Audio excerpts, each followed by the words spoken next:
ng Sangguniang Kabataan ng Barangay Manggahan sa pakikipagtulungan ng Grade 12 Bernoulli students mula sa Pasig City Science High School at Barangay Manggahan ang hapag o hakbang sa pagbangon.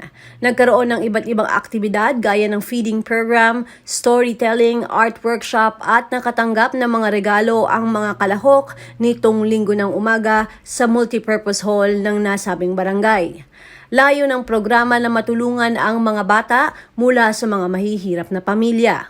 Napakasaya po na makita ang mga kabataan natin dito sa Manggahan na kung saan nagkaroon ng proyekto. Ang isang organisasyon na kung saan nakatulong sila, nakapagbigay saya sa ating mga kabataan dito sa Barangay Manggahan. Layunin ng programang ito ay nagkaroon sila ng outreach program, nag-storytelling, nakikita nyo naman, at nagbibigay ng kakayahan pa o ma-enhance pa yung mga talento ng kabataan sa drawing at marami pang iba. Mensahe ko lamang, sana ang ibang organisasyon dito sa ating barangay Manggahan ay magkaroon sana ng ganitong mga proyekto para makatulong, makapagbigay saya sa mga kabataan. At kami po nakahanda ang 7 Sangguniang Kabataan at ang Sangguniang Barangay. Nakahanda po kami sumuporta kung meron po kayong mga ganitong gawain. Handa po kami para tangkilikin ang inyong mga programa. For more updates po dito sa Barangay Manggahan SK, paki-follow and like na rin po ang Sangguniang Kabataan ng Barangay Manggahan. Makikita nyo po yan sa Facebook, i-follow nyo po, i-like nyo para maging update po kayo sa aming pong mga ginagawa. Actually, nakapag-post na po kami doon ng aming first session. Makikita nyo po doon na yung transparency po namin para maipakita po namin na kami nagtatrabaho para sa kabataan ng Manggahan. Nandito po kami for our program, advocacy program na Hakbang sa Pagbangon, wherein tutulungan namin yung mga children from low-income families dito sa Manggahan and to provide program and ray of hope sa mga sa mga bata in giving them like prizes, food, and other programs. We prepare as well yung learning workshop, art workshop, Zumba, pati storytelling na makikita nyo ngayon.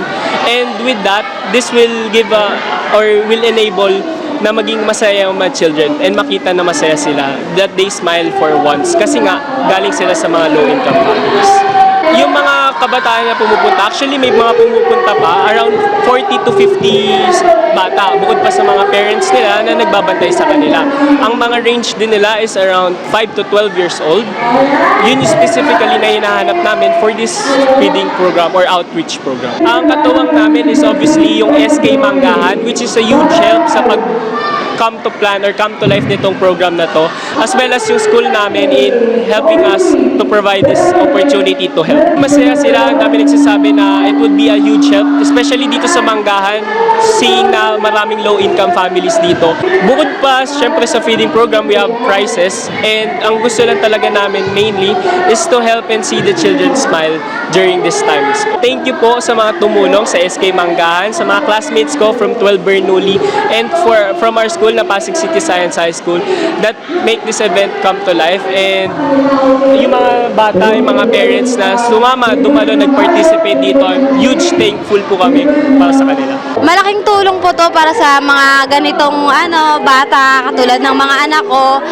Marami silang natututunan sa pagganitong proyekto ng ating gobyerno. Tapos na-enhance po yung kanilang kaisipan, marunong silang makibagay, marunong silang makisama. Maraming salamat po at nagkaroon kayo ng ganitong organisasyon. Ako si Luan Peñano para sa latest ng iNews Pasig.